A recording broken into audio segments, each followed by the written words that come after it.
Hello guys, ranker system episode 4 को आज explain करने जा रहे हैं। तो इस एपिसोड की स्टार्टिंग में उसे उन कोकवील की आवाज़ें सुनाई देने लगती है और वो जल्दी से अपने चेहरे को ऊपर करते हुए कहता है, मैंने उसे खोज लिया है।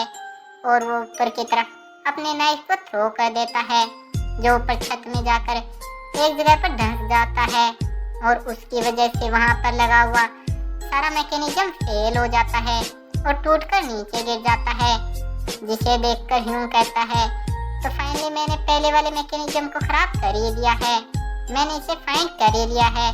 और वो काफ़ी ज़्यादा खुश होता है और फिर वो आगे आने वाले एरोज को तेज़ी से अपनी नाइफ की मदद से डिफ्लेक्ट करते हुए भाग रहा होता है और हमें बताता है इतने सारे एरोज को डिफ्लेक्ट करते हुए और इनसे हिट करते हुए मुझे पता चला है कि इनकी वजह से हम हमारे डिफेंस स्टेट को काफ़ी ज़्यादा इंक्रीज कर सकते हैं। जैसे उदाहरण के तौर पर अगर मैं किसी ब्लू एरो को डोज करूं तो उससे मेरी एजिलिटी इंक्रीज होगी। और वो बताते बताते एक ब्लू एरो को डोज भी कर लेता है, जिसके कारण उसके सामने विंडो अपेयर होती है कि आपकी एजिलिटी 1 पॉइंट से बढ़ गई है। और फिर वो बताता है कि रेड एरो को अगर मैं ब्लॉक कर लूं तो उससे मेरी स्ट्रेंथ इंक्रीज होगी। और फिर वो नाइफ की मदद से एक रेड एरो को ब्लॉक कर लेता है, जिसके कारण उसकी स्ट्रेंथ में भी 1 पॉइंट बढ़ जाता है।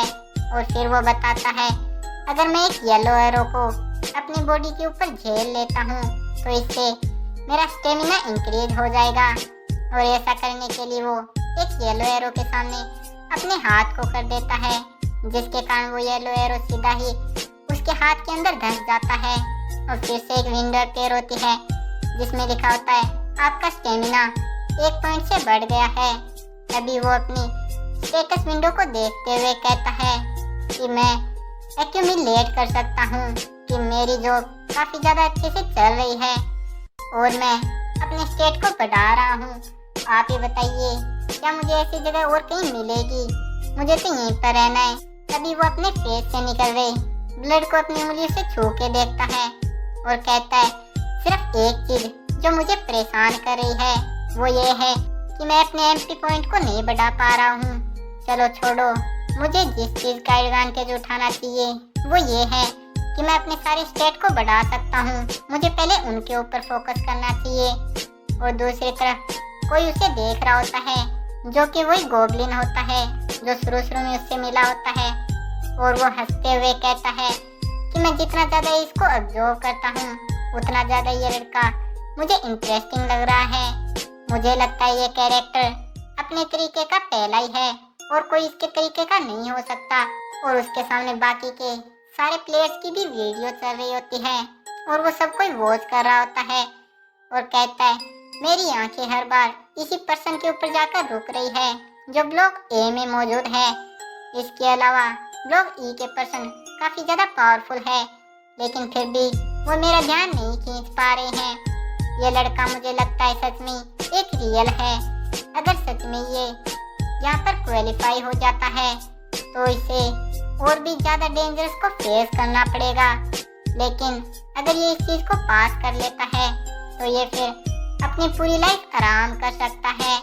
मैं फील कर सकता हूँ कि इस ट्यूटोरियल में मुझे काफ़ी ज़्यादा मज़ा आने वाला है।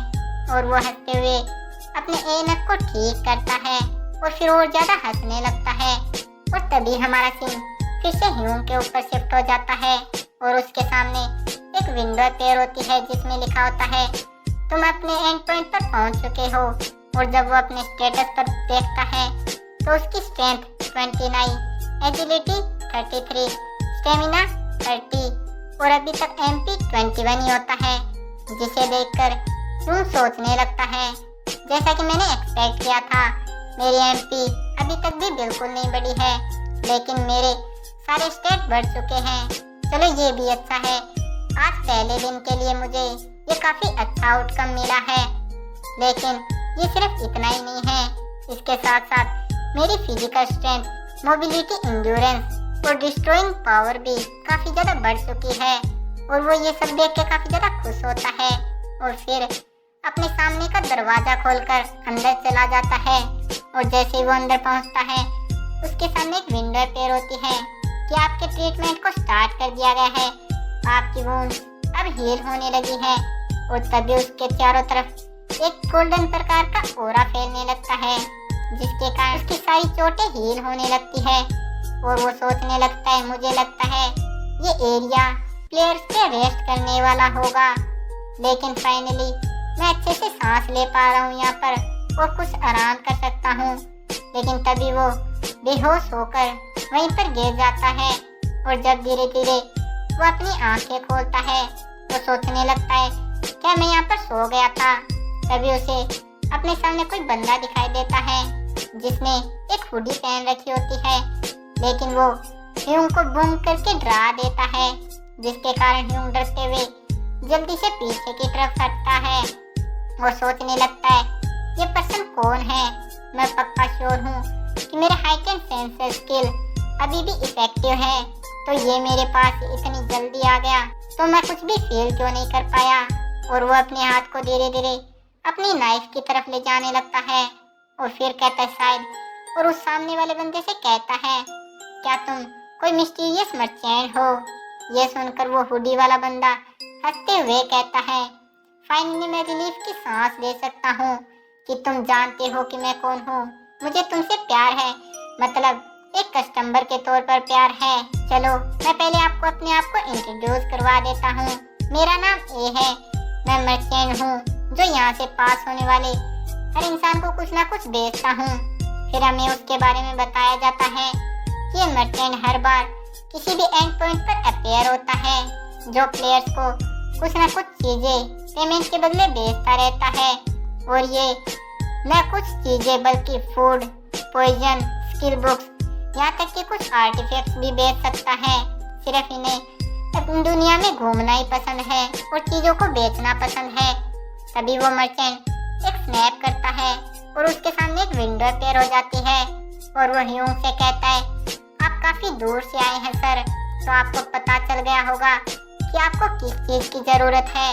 तो आप इसमें देख सकते हैं, मैं एक मर्चेंट हूँ जो हमेशा स्किल्स और अन्य चीजों को बेचता रहता हूँ इस दुनिया में। तो अगर आपको किसी चीज की जरूरत है तो वो आप मुझे बता सकते हैं। तब ह्यूंग उस विंडो के अंदर देखने लगता है और उसे कुछ आइटम दिखाई देते हैं, जिनमें एक तो मेडुसा वेनम, दूसरा गोल्डन गोड हॉर्न और तीसरा टाइमेट लेफ्ट आई होती है, जिन्हें देखकर ह्यूंग सोचने लगता है, ये तो सच में काफी ज्यादा रियल आर्टिफैक्ट है, लेकिन कोई भी ट्यूटोरियल प्लेयर इन सबको एक्वायर नहीं कर सकता।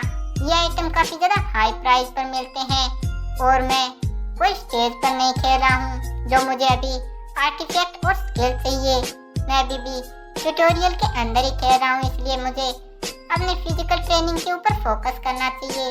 और वो स्क्रॉल करते जाता है। तभी वो कहता है, मैंने उसे खोज लिया, और उसे अपने सामने एक रीसेट टिकट दिखाई देती है, जिसे देखकर उसके बारे में बताया जाता है। इससे आप किसी भी सर्टेन पॉइंट पर वापस जा सकते हैं। ये देखकर ह्यूंग उस मर्चेंट से कहता है, मुझे इस आइटम के लिए कैसे पे करना होगा। तब वो मर्चेंट कहता है, सर आप इसके लिए अपने स्टेट का यूज कर सकते हैं और आप अपने करंट अमाउंट से इसे पे कर सकते हैं। और हम मर्चेंट किसी को भी कोई गलत ऑफर नहीं देते, हम सिर्फ रीजनेबल प्राइस ही पे करवाते हैं सामने वाले से। तभी ह्यूंग उस विंडो में देखते हुए कहता है, ये तो एक मिनरल वाटर है जिसके लिए 2 स्ट्रेंथ पॉइंट चाहिए गए। ये तो कोई हाईवे की रोबरी की तरह दिखाई दे रहा है। फिर वो उस मर्चेंट से कहता है, मुझे कुछ परचेज करना है, तो आप मुझे इसके बारे में बताइए। ये सुनते ही वो मर्चेंट अपने हाथों को आपस में रगड़ने लगता है और कहता है, आपने किस चीज को पसंद किया आप मुझे बताइए, और बस आप अपने स्टेटस को जो आपने ब्लॉग ए में इकट्ठा किए हैं उन्हें ऑफर कीजिए पेमेंट के तौर पर, वो मैं आपको दे दूंगा। तब ह्यूंग कहता है, तो ठीक है, मैं इस रीसेट टिकट को परचेज करना चाहूँगा और ब्लॉग ए में फिर से जाना चाहूँगा। और यहीं पर इस एपिसोड का एंड हो जाता है।